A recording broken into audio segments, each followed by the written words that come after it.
Okay mga besh, samahan niyo ako maghanda ng pang-merienda or pang-ulam o basta barbecue to sa air fryer. Social na ihaw-ihaw. Unang step, pork belly. Syempre dapat may konting taba, wag judgmental. Chop natin ito into cute little chunks para feeling mo hindi ka madaming kakain. Pero alam naman nating lahat na uulit ka. At syempre, pagkatapos nating mahiwa lahat ng karne, susunod naman natin gagawin ay huhugasan natin. At siguraduhin na huhugasan mabuti ang karne. And yes, ako yung tipo na nagsasalt scrub ng karne para fresh siya, parang nag-spa. Rub with salt and then rinse, repeat hanggang clear na yung tubig at hindi na parang tubig baha. Dapat crystal clear mga besh. Char. Tapos, titimplahan na natin para may lasa syempre. Then, ready na to tuhog-tuhog using my bamboo skewers from Amazon. Oo, madam level ang barbecue ngayon. May online order pa. At sa mga hindi pa nakafollow sa FB page ko na Cart Confessions, hello naman. Pindutin nyo na yung follow para mas maraming kwento at kalat tayong pagsaluhan. Salamat po! Okay, mga besh, now it's time for the best part. Timplahan na natin to. Of course, gusto natin ng barbecue na hindi lang maganda sa paningin, pero malasa talaga. So as you can see, I just added spring onion and now I'm adding oyster sauce. Oops! Dagdagan pa natin ng konti. Ayan. And then, lalagyan din natin siya ng rice vinegar.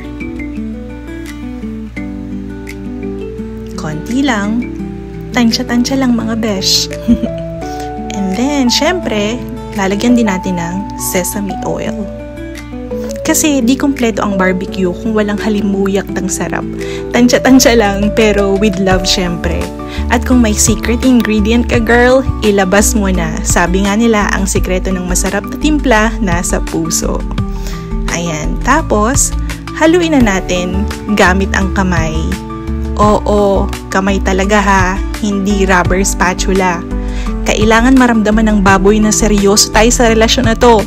Ganyan tayo magmahal, literal na hands-on. At habang hinahalo, isipin mo na lang, hindi lang to barbecue. Ito ay commitment. Barbecue na may feelings, besh.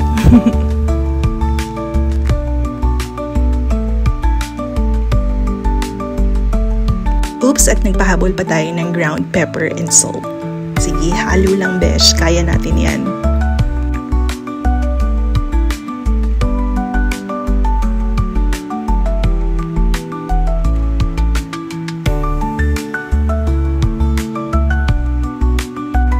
After ng all hands on meat action, takpan natin ang cling wrap. I-set aside muna. Bigyan natin ng alone time para kumapit ang lasa. I'll see you later.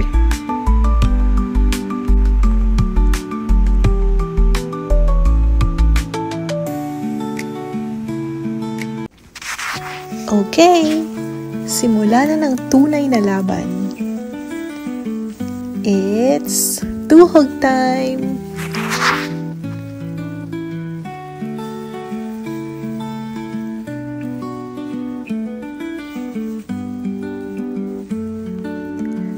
Ay, mahirap pala. Hindi pala biro ang magtuhog ng barbecue. Bakit naman kasi nakatsang-katsangan ko pang gawin to?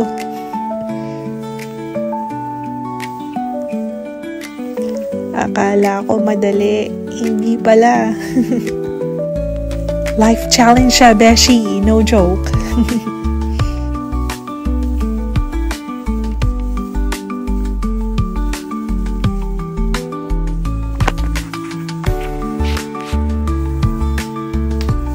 Grabe, para ako nasa reality show.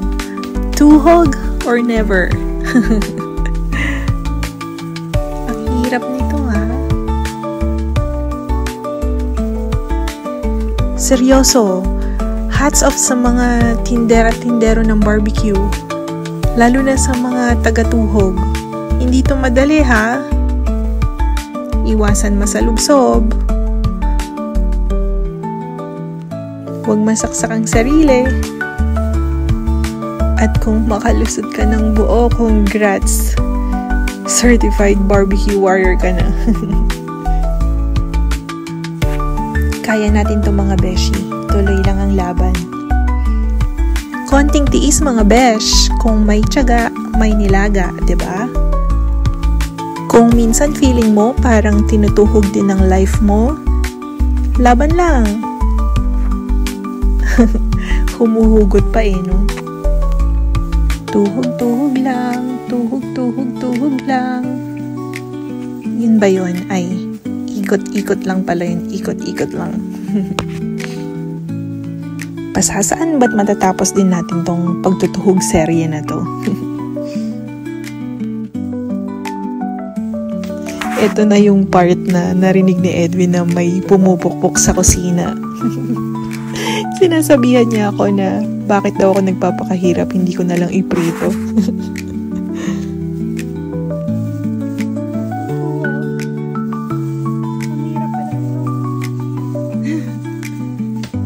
Struggle is real. Struggle is real.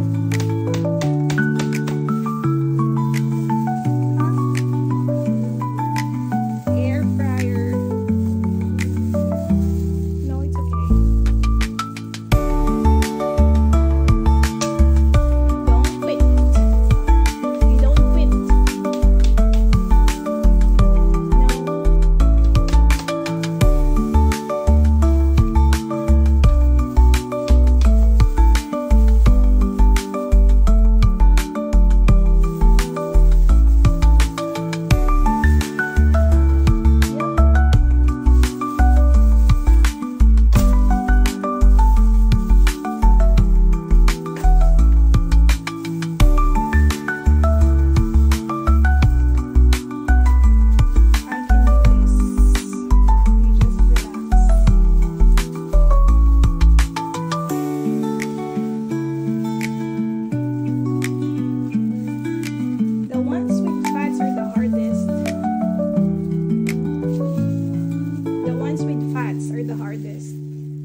But it's working, so it should be good.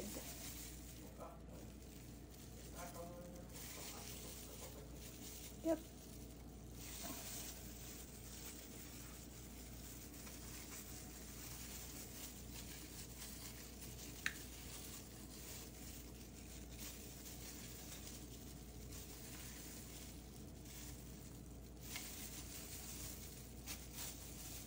Oh, that was easy.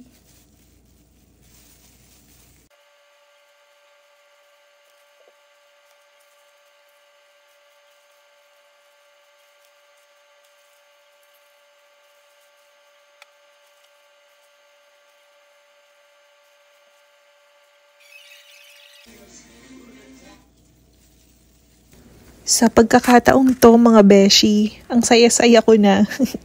Kasi nakikita ko na ang kasarinlan. Konting tusok na lang, malapit ko nang matapos ang pagtutuhog.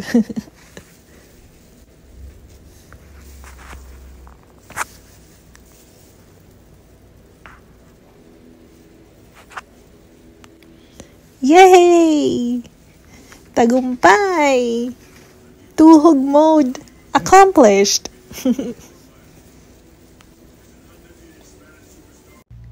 Okay na mga besh. Eto na ang pinakahihintay at pagsisiksikan ko na sa air fryer. Parang MRT sa rush hour.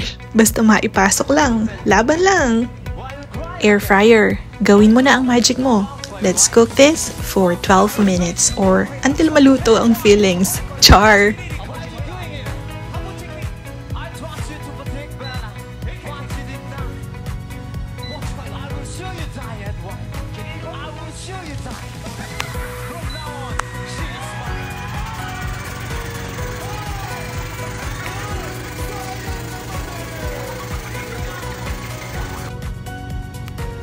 Time to flip!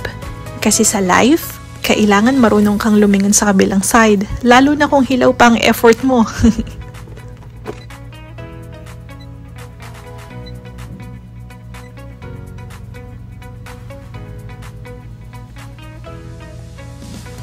Aba, aba, aba, mga beshi. Ang bango, ang ganda, ang sarap.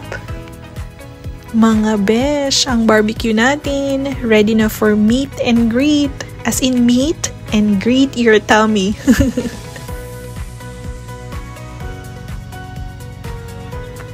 Kain na na mga besh, huwag na tayong magpatumpik-tumpik pa. Alam mong gutom ka na rin.